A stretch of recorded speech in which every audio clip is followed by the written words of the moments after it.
প্রসঙ্গত উল্লেখ্য একটা কথা বলে রাখি, এখানে আমি বারবারই একটাই কথা বলবো, বারবার আমি অধ্যাপক বলবো, যেহেতু পেশার কোনো লিঙ্গ হয় না, সুতরাং সেই ক্ষেত্রে অধ্যাপক বিষয়টাকে আমি উচ্চারণ করবো।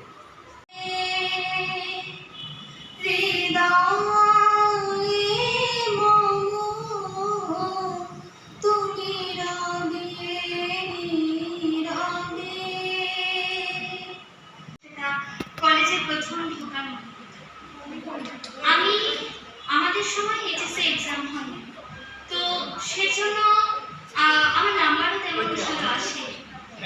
এসি কলেজে অন্যান্য বিষয়ে আমার নাম উঠেছিল, কিন্তু থেকে পড়ে পড়ি আমি তখন থেকে আমার দাদু বাড়িতে থাকি।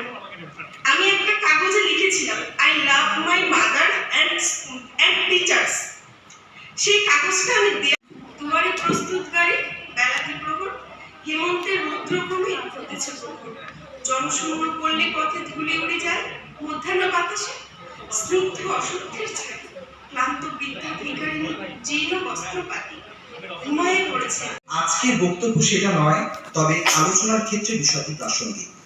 ক্লাসের সর্বাধিক চতুর স্পষ্টভাষী ছেলেটা প্রচন্ড শীতে আবদার করে মাঠে রোদে বসে ক্লাস করার।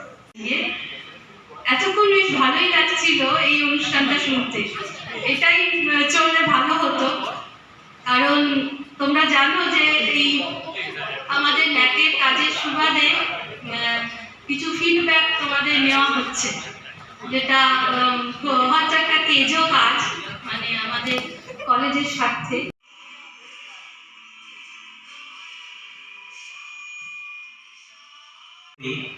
যে আর কিছুদিন পরেই তোমরা স্নাতক হবে, অর্থাৎ গুরুগৃহে শিক্ষার সমাপ্তি ঘটবে। শেষ পর্যন্ত একটা স্নানের মধ্য দিয়ে গুরু এবং শিষ্য, আমরা জানি যে শেষ পর্যন্ত গুরু দীক্ষা দেন, তার থেকেই স্নাতক শব্দটা।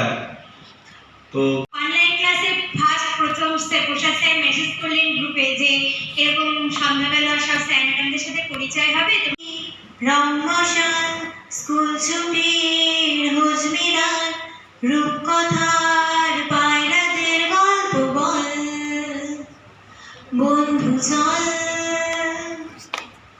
রামধনু ঝালমুড়ি হাত টিকিট আবলিশ বিঘ্ন না।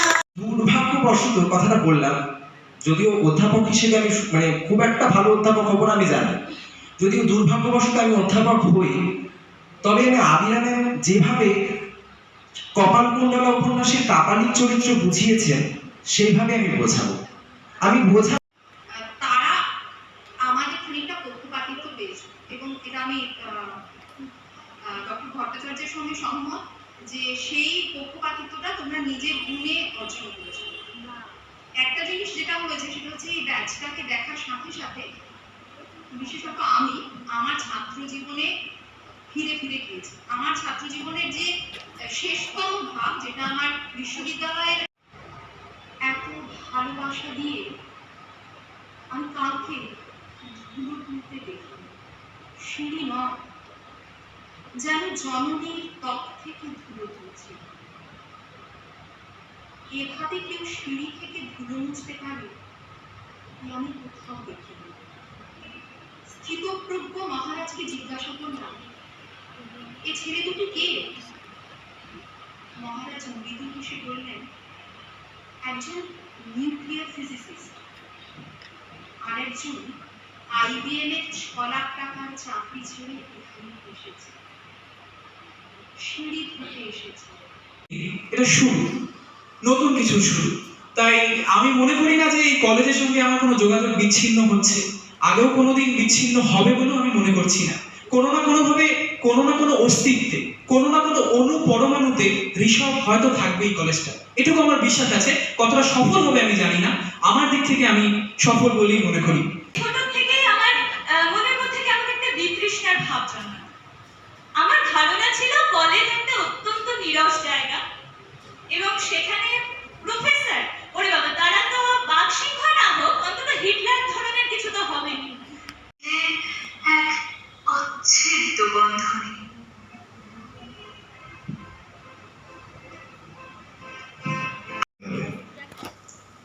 যাই হোক, বিগত 7 বছর ধরেই শুনে আসছি যে কথাগুলো, প্রায় প্রতিটি ব্যাচের ছেলেমেয়েরা যে কথাগুলি বলে যে অত্যন্ত রাগী একটা মানুষ।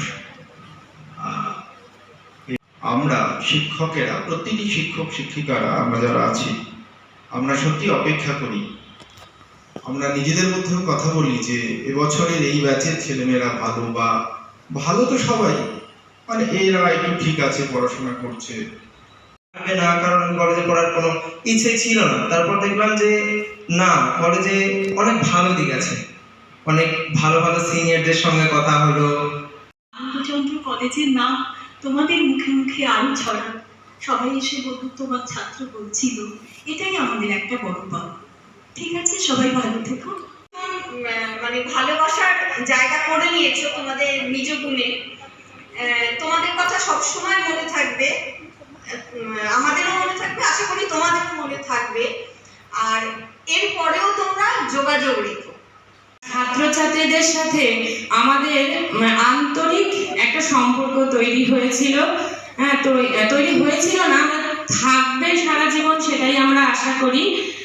কিন্তু আজকে ভালো অনেক ধরনের অনুষ্ঠান তোরা এই কয়েক বছর ধরে করেছিস, আমি আগেও দেখেছি। সেখান থেকে বলছি যে সব লিখে আনছি, আমি না সব ভুলিয়ে যাবে, তার জন্য লিখে আনছি। ছিল না বলেই হয়তো হৃদয়ের মণিকোঠায় থেকে যাবে অধ্যাপক ডক্টর রঞ্জনাদি, যার পড়ানো আমাকে বারংবার মোহিত করেছে। সঙ্গীতাদির ছন্দের ক্লাস হাতে ধরে ছন্দ শেখানো হয়তো খুব কম জনের ভাগ্যে জোটে।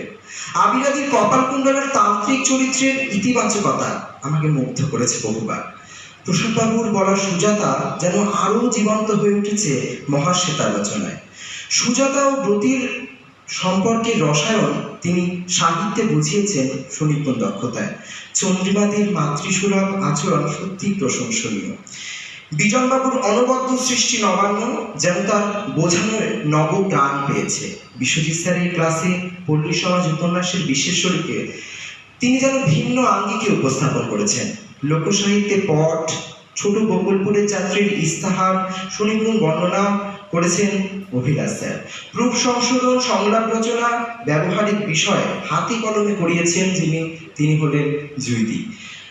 হৃদয়ের মণিকোঠায় থেকে অনেকের জীবনে অনেক কিছু ওইরকম কিছু একটা ঘটেছিল আমাদের জীবনে। মানে বাড়ির থেকে ভেবেছিল মেয়ে একদম বিশাল কিছু একটা হবে, বিশাল উকিল টুকিল হবে, কিন্তু সহবাসে ছাই দিয়েছি আমি। যাই হোক,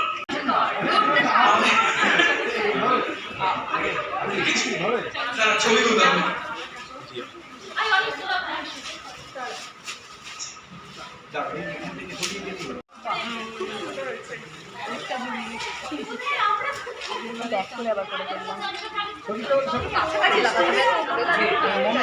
ইতিমধ্যে খোলা হলো আমাদের এই ছোট্ট উপহারটি।